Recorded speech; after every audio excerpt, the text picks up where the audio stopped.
ipibusol ni punong barangay Rudyard Pisimo bilang usad na prioridad nya na bagong Santa Clara agenda ana pagbukas ag restorasyon nya na Tabaw River tangani nga makatuwang adi sa lakdang nya na lokal na gobyerno sa rehabilitasyon nya na Lake Buhi. Ayan.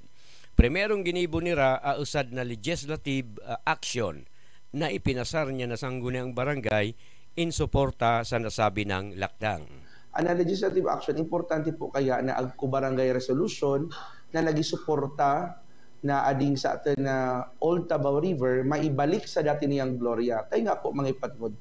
Kung narumurman po ninyo, adi po talaga ana natural na iagyan niya na tubig niya, bulos na tubig pati na sa kanyang mga ati, papaluwas sa Lake Buhi. Kaya lang dahil po sa istruktura na presenting one dyan, ading niya structure, na-divert na po, adto na po na nagiluwas, kontrolado nira, pagpaluwas niya tubig, ading Old Tabaw River, na pagel na tubig ato, nag-ago na to, pasaday na sa ng culvert.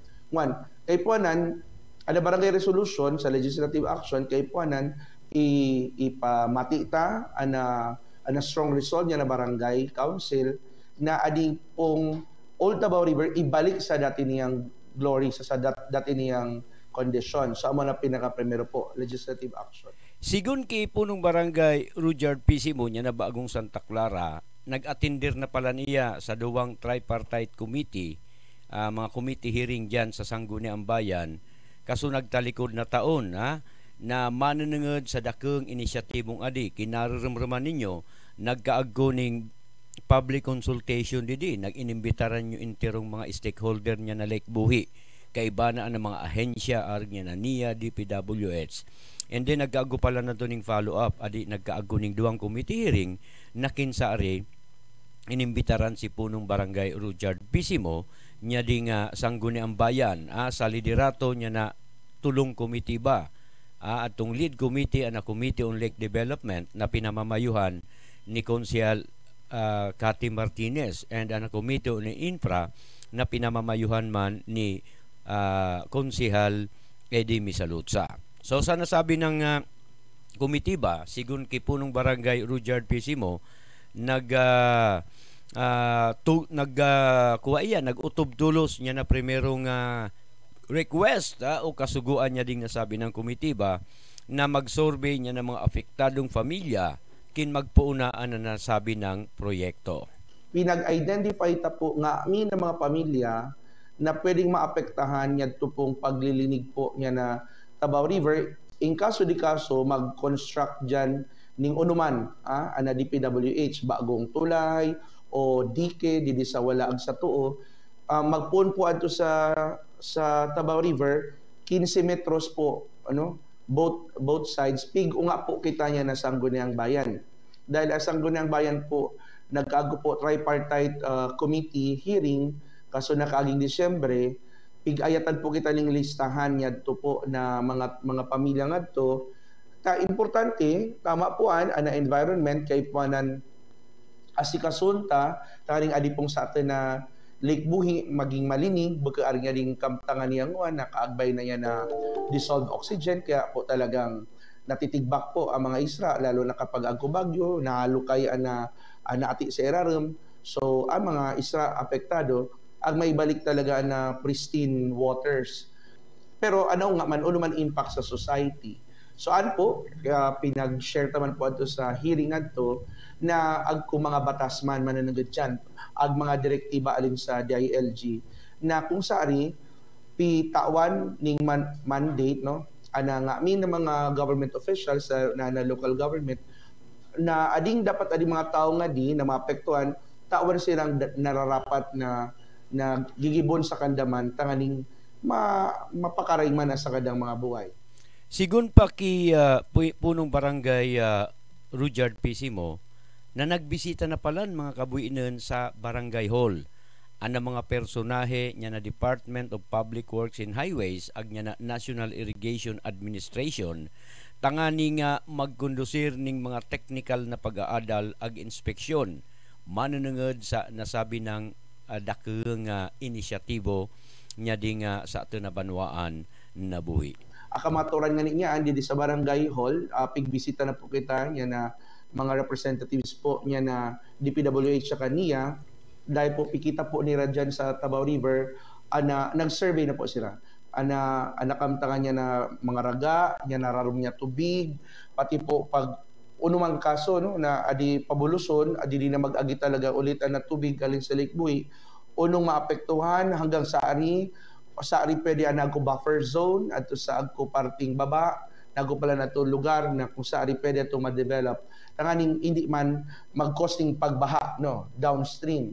So adi po ning pagmatita sa 2024 ning kung adi kakaskasan adi tatawan talaga ning tutok na ni or focus ning sa atin na yung mga government agencies. Pagmatita magtinarabangan na barangay, kami na barangay na apektado, lalo na kami sa barangay Santa Clara dahil didi na Old Tabaw River, adi pong kami na mga barangay sa palibot niya na Lake Buhi, adi pong sa atin na Sangguniang Bayan, Office of the Mayor, dagos na po ang amin pong pwede magtinarabangan ng mga agencies. Pagmatik ko po na 2024, baka po mapunan na paglilinig po niya na Tabaw River, niya na Lake Buhi, dagos na.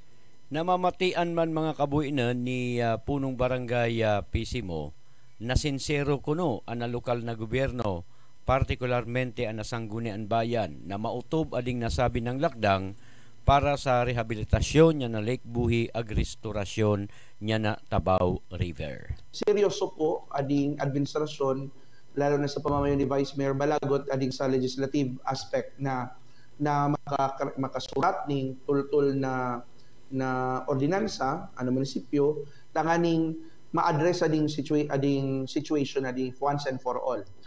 Pag-abot man po sa executive action, pigata na implementasyon. Tapag matita man, talagang desididong marayan na Office of the Mayor na adi man i-implementar kung ano man i-recommend niya na yading committee, yading core group adi.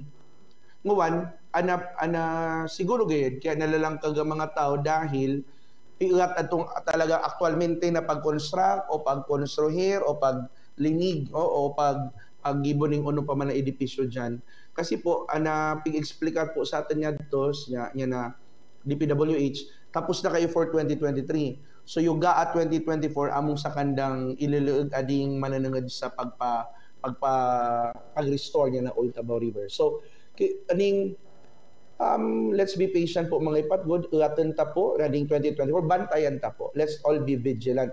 Kasi, pag adi pinagtarabahan, isip po niyo mga ipatgod, ading 2024, pag matita, ading, kung pagtarabangan talaga amo din na greatest legacy na pwedeng iubo niya nga minabuhi nun.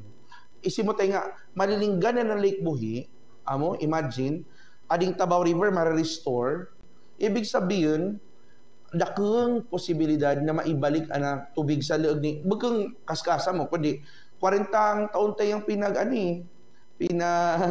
abuse use niya na lake. So for the next 40 years sana mag-heal man wounds niya na Lake Buhi.